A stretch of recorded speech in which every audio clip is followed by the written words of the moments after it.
اشرف سمنانی رضی اللہ تعالیٰ، ان کا حال کیا تھا؟ 15 سال کی عمر میں ہی ان کو بادشاہت دے دی گئی تھی۔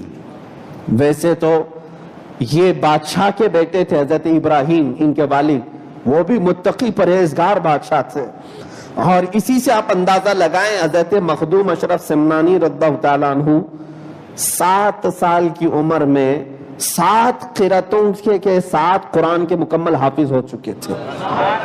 قرات سبا آج مفقود ہو گئی ہے، ملتی نہیں ہے۔ قرات سبا پڑھانے والے علماء بھی نہیں، آج صرف قاریوں کا کام نہیں ہے، صرف قاری قرات سبا نہیں پڑھا سکتا، قرات سبا پڑھانے کے لیے پورا عالم ہونا بھی ضروری ہے، اس کی باریکیاں وہی جان سکتا ہے۔ آج قرات سبا پڑھانے والے نہیں مل رہے ہیں، اکا دکا ہوں گے کہیں۔ وہ 7 سال کی عمر میں قرات سبا 7 قراتوں کے ساتھ حافظ قرآن بن چکے تھے، اور اس کے بعد جب آپ کی عمر 15 سال کو ہوئی تبھی آپ کے والد کا انتقال ہوا، اور 15 سال کی عمر میں ہی بادشاہت کا تخت سنبھال لیا۔ میاں یہاں ہمارے 15 سال کے 20 سال کے بچے ابھی ایک گاڑی سنبھال نہیں پاتے ہیں، وہ پوری بادشاہت سنبھال لی ہے۔ یہاں تف ہے ہمارے نوجوانوں پر، ایک بوڑھے باپ اور ایک بوڑھی ماں کو نہیں سنبھال پاتے۔ مخدوم اشرف سمنانی نے 15 سال کی عمر میں پوری سلطنت کو سنبھالا تھا۔ یہ جوانی کس کام کی جو آج پوری رات بھر بیٹھ کر کے گیم کھیلنے والی جوانی، رات بھر بیٹھ کر کے لوگوں کی گپیں اور غیبت کرنے والی جوانی، جس میں بنا مقصد کے زندگی جی رہے ہیں کچھ لوگ، جن کو کہا جا سکتا ہے کہ یہ زمین کا بوجھ ہے اور کچھ بھی نہیں ہے، زمین ان کے جانے کا انتظار کرتی ہے۔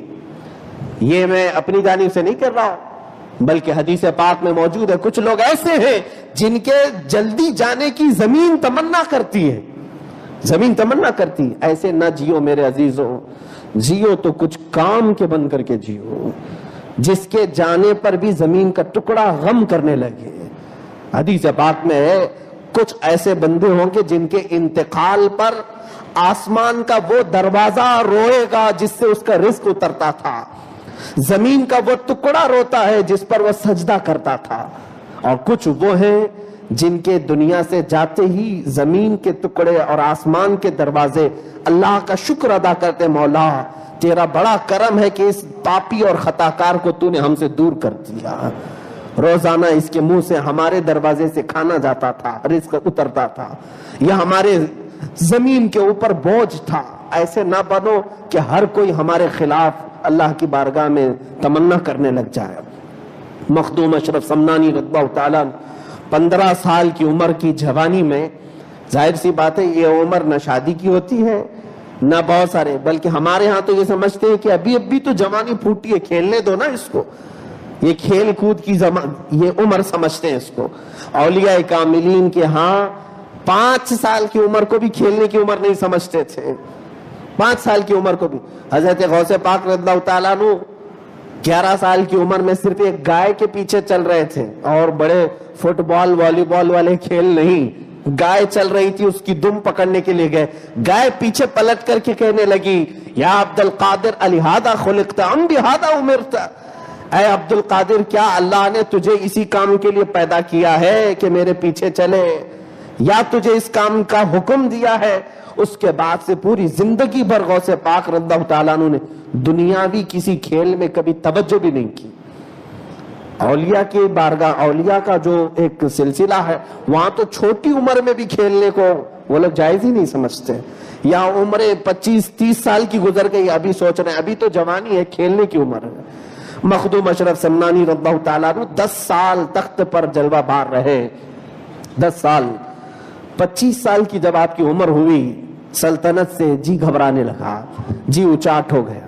ہوا آپ کے ساتھ بھی ویسے ہی کہ ایک کوئی درویش آئے، انہوں نے روٹیوں کے کچھ چند ٹکڑے آپ کو دیے، ویسی اشغال کی اجازتیں دی، جیسے جیسے آپ نے روٹیاں کھائیں اور پھر وہ وظائف اورات پڑھنے لگے، دل میں اتنی گھبراہٹ کہ کب یہ سلطنت چھوڑوں، کب کسی کے حوالے کروں۔ روزانہ آپ سوچتے تھے، مجھے اس بات کا اندازہ ہوتا ہے کہ جب ہمارے اوپر کوئی ایک ڈیوٹی آتی ہے تو اسے چھوڑ کر کے جلدی جانا یہ معمولی بات نہیں ہوتی۔ ہجرت جس کو کہتے ہیں نا، مائگریشن، وہ بہت ڈیفیکلٹ کام ہے، بہت سخت۔ کہ ساری چیزیں چھوڑ کر کے اچانک فیصلہ لینا یہ صرف اولیاء کا کام ہو سکتا ہے، عام آدمی نہیں کر پائے گا۔ مخدوم اشرف سمنانی ایک چھوٹی جھوپڑی چھوڑ کر نہیں آ رہے تھے، ایک محل تھا، ہزاروں کی سپاہیوں کا ایک لشکر۔ ماں سے کہا کہ میں جانا چاہتا ہوں، میں یہ دنیا ترک کر کے اللہ کی حضور اپنے کچھ اوقات میں گزارنا چاہتا ہوں۔ ماں نے اجازت دے دی، نکل پڑے 25 سال کی عمر میں۔ کیا لے کر کے نکلے تھے اپنے ساتھ؟